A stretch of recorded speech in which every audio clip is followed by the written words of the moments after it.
नमस्कार, आप देख रहे हैं एसपीएन 9 न्यूज। मैं हूं रोहित वर्मा। मंडल कमीशन की रिपोर्ट लागू होने के बाद से बिहार में गठबंधन की राजनीति होती है और हर चुनाव में छोटी पार्टियों की अहम भूमिका रही है। ये पार्टियां बहुत ज्यादा सीटें जीतने और सरकार बनाने की स्थिति में तो नहीं होती, लेकिन कई बार ये कड़ी चुनावी टक्करों में बड़ी पार्टियों की जीत और हार में निर्णायक जरूर बन जाती है। पिछले कई चुनावों में यह देखा गया है कि इन छोटी क्षेत्रीय पार्टियों और निर्दलीय उम्मीदवारों का मिला जुला वोट किस तरह वोट कटवा बन जाता है, यानी वोट में कटौती होती है, उसको कहते हैं वोट कटवा। बिहार की राजनीति बिखरी हुई है, लेकिन कई क्षेत्रीय पार्टियां अकेले चुनाव लड़कर नुकसान उठाने के बाद गठबंधन के रास्ते पर चल पड़ी हैं। इसका सबसे बेहतरीन उदाहरण है लोक जनशक्ति पार्टी यानी एलजेपी, जिसने फरवरी और अक्टूबर 2005 के विधानसभा चुनाव अकेले लड़े, लेकिन बाद में गठबंधन करने का फैसला ले लिया। एलजेपी ने 2010 के विधानसभा चुनाव में राष्ट्रीय जनता दल यानी राजद के साथ गठबंधन किया था। 2015 में पार्टी एनडीए के साथ आ गई और अब 2020 में अकेले चुनाव मैदान में कूद पड़ी है।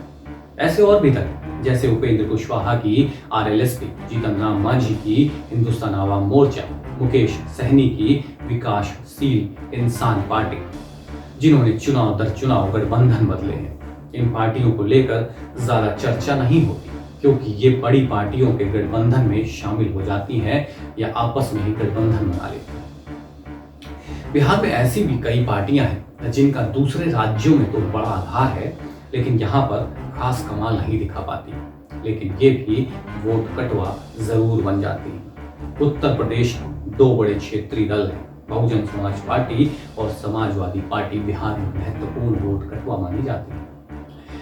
वहीं लेफ्ट पार्टियां सीपीआई, सीपीएम और सीपीआईएमएल भी कई विधानसभा क्षेत्रों में बड़ी पार्टियों का खेल बिगाड़ देती है। 1990 के मध्य और उसके कुछ समय बाद तक की बिहार में वामपंथी पार्टियों की अहम मौजूदगी रही। इस बार अकेले चुनाव लड़ रही एलजेपी ने 2005 के दोनों चुनावों में महत्वपूर्ण भूमिका निभाई। पार्टी ने फरवरी 2005 में 12.6% वोटों के साथ 29 सीटें और अक्टूबर 2005 में लगभग 11% वोटों के साथ 10 सीटें जीती थी। एलजेपी बहुत ज्यादा सीटें तो नहीं जीत पाई थी, लेकिन पार्टी ने कई दूसरी विधानसभा सीटों में बड़ी संख्या में वोट हासिल करके बड़ी पार्टियों या गठबंधनों को नुकसान पहुंचाया था। 29 सीटों के साथ एलजेपी का फरवरी 2005 का प्रदर्शन सबसे अच्छा रहा, लेकिन अन्य 33 सीटों पर एलजेपी का वोट शेयर जीत के अंतर के दोगुने से भी ज्यादा रहा। इसी तरह अक्टूबर 2005 के चुनाव में इसने सिर्फ 10 सीटें जीती थी, लेकिन 68 विधानसभा सीटों पर बड़ी पार्टियों के वोटों को नुकसान भी पहुंचाया। इन 68 सीटों पर एलजेपी को जीत के अंतर के दोगुने से ज्यादा वोट मिले थे। मान लीजिए अगर इन सीटों पर एलजेपी ने चुनाव न लड़ा होता और उनके हिस्से के आधे से थोड़े ज्यादा वोट किसी एक गठबंधन को मिल जाते, तो इन सीटों पर नतीजे कुछ अलग होते। 2010 के विधानसभा चुनाव में एलजेपी ने आरजेडी के साथ गठबंधन बनाया तो वोट कटवा की उसकी भूमिका बहुत सीमित हो गई। सिर्फ 8 विधानसभा क्षेत्रों में इसका वोट शेयर जीत के अंतर के दोगुने से ज्यादा था। बसपा और सपा ने भी कई सीटों पर खेल बिगाड़ा है। साल 2000 की बात करें तो साल 2000 के विधानसभा चुनाव में 14 सीटों पर, फरवरी और अक्टूबर 2005 में 25 सीटों पर, 2010 के चुनाव में 20 सीटों पर और 2015 में 9 सीटों पर बसपा का वोट शेयर जीत के अंतर के दोगुने से भी ज्यादा था। हालांकि बिहार में समाजवादी पार्टी की बसपा के मुकाबले वोट कटवा की भूमिका कम रही है। साल 2000 के चुनाव में 13 सीटों पर, फरवरी 2005 में 12 सीटों पर, अक्टूबर 2005 में 17 सीटों पर, 2010 में 3 सीटों पर और 2015 के चुनाव में 7 सीटों पर सपा का वोट शेयर जीत के अंतर के दोगुने से भी ज्यादा रहा। वामपंथी दलों की बात कर लेते हैं। वामपंथी दलों में सीपीआई, सीपीएम और सीपीएलएम ने एक साथ मिलकर कई बार राजद गठबंधन के वोट काटे थे।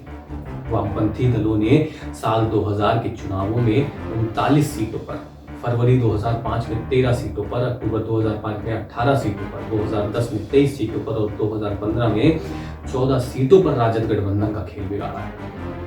अगर मान लें कि वामपंथी दलों ने अपने उम्मीदवार ना खड़े किए होते और उनको मिले वोट के आधे से थोड़े ज्यादा वोट भी राजद के गठबंधन को चले जाते तो उन्हें स्पष्ट जीत मिल सकती थी। हाल के दशकों में बिहार में कई राजनीतिक दल बिना किसी बड़े गठबंधन का हिस्सा बने चुनाव मैदान में उतरे। इनमें से कुछ दलों का स्थानीय समीकरणों के कारण पर्याप्त वोट भी मिलते रहे।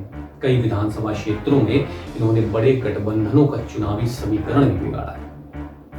ये पार्टियां बड़े गठबंधनों के वोट काटती, कभी कभी चुनावी नतीजों पर प्रभाव भी डालती हैं, इसलिए इन्हें वोट कटुआ कहा जाता है। पहले के बिहार विधानसभा चुनावों की यही कहानी है, लेकिन 2020 में और भी ज्यादा वोट कटुआ प्रभाव देखने को मिल सकता है। इस बार 4 गठबंधन और चिराग पासवान के नेतृत्व में लोजपा अकेले चुनाव लड़ रही है। इस चुनाव में पिछले विधानसभा चुनावों के मुकाबले वोट ज्यादा बिखर सकते हैं, जिससे जीत का औसत अंतर कम हो सकता है। अगर वोट कटुआ की भूमिका अधिक हो जाती है तो जीत का अंतर कम हो जाता, और या जीत का अंतर कम हो तो वोट कटुआ की भूमिका बढ़ जाती है। ये बात दोनों तरह से कही जा सकती है। फिलहाल चुनाव चल रहा है, इसलिए रिपोर्ट्स और आंकड़ों के आधार पर ही अनुमान लगाया जा सकता है। 10 नवंबर को नतीजे आने के बाद ही तस्वीर साफ हो पाएगी। अगर आपको ये वीडियो पसंद आया है तो इसे लाइक करें और कमेंट करके हमें जरूर बताएं। नमस्कार।